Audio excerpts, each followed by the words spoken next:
बिस्मिल्लाहिर्रहमानिर्रहीम। अस्सलाम वालेकुम। आप देख रहे हैं चैनल 95 न्यूज़ और दुनिया भर की ताज़ा तरीन खबरों के साथ मैं हूं आपकी होस्ट महरूश खान।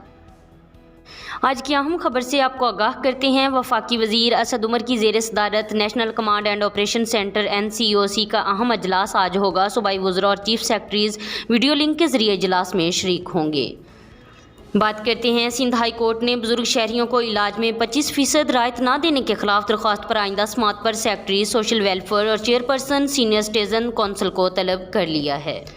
मजीद आगाह करते चलें, सूबाई वज़ीर मियां असलम इकबाल का कहना है कि कौमी मैशियत किसी सूरत लॉकडाउन की मुतहम्मिल नहीं हो सकती। कारोबार और फैक्ट्रियां बंद करके लोगों को रोज़गार से महरूम नहीं कर सकते। इस मुश्किल सूरत हाल से बचने के लिए अवाम एहतियात का दामन हाथ से ना छोड़े। सेशन कोर्ट लाहौर ने गुजरावाला जलसा में SOPs की खिलाफ वर्जी केस में कैप्टन सफदर समेत तमाम मुलजमान की ज़मानत मंजूर कर ली है।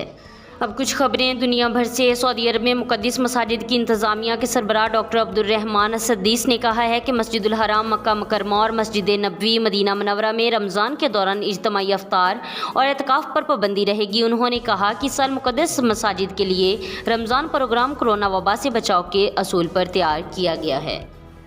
म्यांमार में एक दिन में बच्चों समेत 100 अफराद की हलाकत के बाद अमरीकी सदर जो बाइडन ने भी आलमी सतह पर इसकी मजम्मत की। वाज़ेह रहे कि म्यांमार में फ़ौज और पुलिस ने जमहूरियत की बहाली के लिए हफ्तों से जारी मुजाहिरों के खिलाफ पुरतशद्दुद क्रैकडाउन शुरू किया है।